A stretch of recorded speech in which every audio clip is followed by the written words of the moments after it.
ज्यावेळेस आईच्या हाताला चटके बसतात तेव्हा खऱ्या अर्थानं लेकराला भाकर खायला मिळते. आणि हाच विचार शिवशाहीर अण्णाभाऊ साठे यांनी कामगार चळवळ असेल, तिथल्या शोषितांची कष्टकऱ्यांची चळवळ असेल, ही आपल्या वेदनेतून मांडलेली आहे.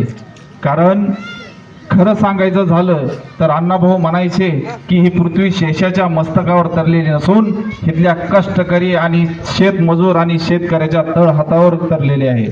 हा विज्ञानवादी विचार अण्णाभाऊ सांगायचे. ह्या जगामध्ये ज्या दिवशी कामगार नष्ट होईल त्या दिवशी सर्वांना आपल्याला उपाशी झोपायची वेळ आल्याशिवाय राहणार नाही. शिवशाहीर अण्णाभाऊ साठे यांनी फक्त तुम्हाला एवढंच माहीत असेल की त्यांनी कादंबऱ्या लिहिल्या, पण सगळ्यात महत्त्वाची गोष्ट तुम्हाला सांगतो, संयुक्त महाराष्ट्र चळवळीमध्ये ज्यांचं खूप मोठं योगदान आहे असे अण्णाभाऊ साठे, ज्यांनी संयुक्त महाराष्ट्राच्या चळवळीमध्ये इथल्या प्रत्येक मराठी माणसांचा आवाज म्हणून गाव खेड्यामधून ते पूर्ण शहरापर्यंत इथल्या मराठी माणसांचा आवाज त्यांनी दिल्लीच्या सत्ताधाऱ्यांच्या कानटाळी बसण्यापर्यंत त्यांनी आवाज उठवला.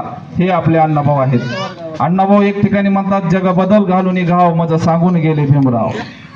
ह्या विचारात त्यांनी सांगायचंय की त्यांनी जो काही विचार पुढे नेला तो इथल्या प्रत्येक महापुरुषांचा आहे. त्यांनी सर्वांना सांगितलं की ज्याप्रमाणे बाबासाहेबांनी विचार आपल्याला दिले, जग बदलण्याची ताकद दिली, अण्णाभाऊंना फक्त 3 दिवसाची शाळा त्यांना भेटली. त्या 3 दिवसाच्या शाळेमध्ये त्यांनी इथल्या व्यवस्थेचे जे काही चटके ते चटके मनाशी बाळगून त्यांनी ते चटके आपल्या लेखणीतून ह्या कादंबरीमध्ये मांडले. आणि इथल्या शेतकऱ्यांचा, कष्टकऱ्यांचा आणि इथल्या मराठी माणसांचा प्रत्येकांचा आवाज अण्णाभाऊंनी आपल्या लेखणीच्या माध्यमातून आपल्या कादंबरीमध्ये मांडला. अण्णाभाऊंच्या आज 35 कादंबऱ्या आहेत, 300 पोवाडे आहेत, असे अनेक ग्रंथसंपदा अण्णाभाऊंची आहे. म्हणून अण्णाभाऊंना साहित्य सम्राट म्हटलं जातं. आज तुम्ही बघताय कुठलंही आंदोलन असेल तर त्या आंदोलनाला विचारवंताशिवाय आणि शाहिराशिवाय पर्याय नाही. कारण आंदोलन ज्यावेळेस आंदोलनस्थळी होत असतं त्यावेळेस त्या आंदोलनाला खऱ्या अर्थानं इथल्या घराघरापर्यंत पोहोचवण्याचं काम हे शाहीर करत असतात, हे विद्रोही करत असतात. आणि तेच काम अण्णाभाऊंनी केलं.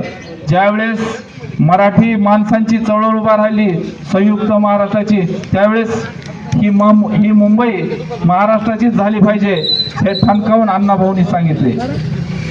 आज तुम्ही बघताय आपला भरपूर तरुण हा व्यसनाच्या आहारी गेलेला आहे. आपल्याला खऱ्या अर्थानं जर महापुरुषांचे विचार पुढे घेऊन जायचे असतील तर आपल्याला ह्या व्यसनातून, अज्ञान अंधश्रद्धेतून बाहेर पडणं गरजेचं आहे. आणि सगळ्यात महत्त्वाची गोष्ट तुम्हाला सांगतो, आता मी जी गोष्ट सांगणार आहे ती गोष्ट तुम्ही कशी घ्यायची ते तुम्ही ठरवा. एका गावामध्ये 2 भाऊ होते. 2 म्हणण्यापेक्षा एका गावामध्ये 4-5 भाऊ होते. आणि त्या 4-5 भावाला प्रत्येक जण म्हणायचे की ही जे भाऊ आहेत हे भाऊ कधीच चुकत नाहीत. ह्या भावांना ज्या वेळेस आम्ही अन्याय करायला जातो त्यावेळेस हे भाऊ एकजुटतात आणि हे अन्यायाला वाचा फोडतात आणि विद्रोह करतात. ही गोष्ट एका चोराच्या लक्षात आली आणि त्या चोरानं काय केलं, ह्या भावामध्ये फूट पाडायचा प्रयत्न केला. फूट पाडल्यानंतर त्या भावामध्ये आपापसे मतभेद झाले आणि त्या 5 जणांनी विचार केला की आपल्यामध्ये असं काय होईलय, आजपर्यंत आपण गुन्ह्या गोविंदाने नांदणारे, एकमेकाला प्रेमानं बोलणारे, आज आपल्यामध्ये एवढी कटुता का निर्माण झाली. त्यावेळेस त्यांच्या समोर एका लाकड विकणारा एक मुळी बांधून जाणारा शेतकरी दिसला. त्याच्या डोक्यावर लाकडाची मुळी दिसली आणि ती मुळी त्या 5 जणातल्या एका भावाने घेतली आणि ती मोडायचा प्रयत्न केला. ती मुळी मोडली नाही. पण ज्यावेळेस एक लाकूड त्या मुळीतून बाहेर काढलं त्यावेळेस ते तुटू लागलं, मोडू लागलं. ह्याचा अर्थ असा आहे की तुम्ही जोपर्यंत एकजूट आहात तोपर्यंत तुम्ही सक्षम आहात, सुरक्षित आहात. तुम्ही एकमेकांचे विचार घ्या. जे चांगलं आहे ते स्वीकारा, जे वाईट आहे ते सोडून द्या. समोरचा जर चांगला असेल तर त्याच्याकडून चांगलं घ्या, समोरचा वाईट असेल तर ती गोष्ट बाजूला सोडा.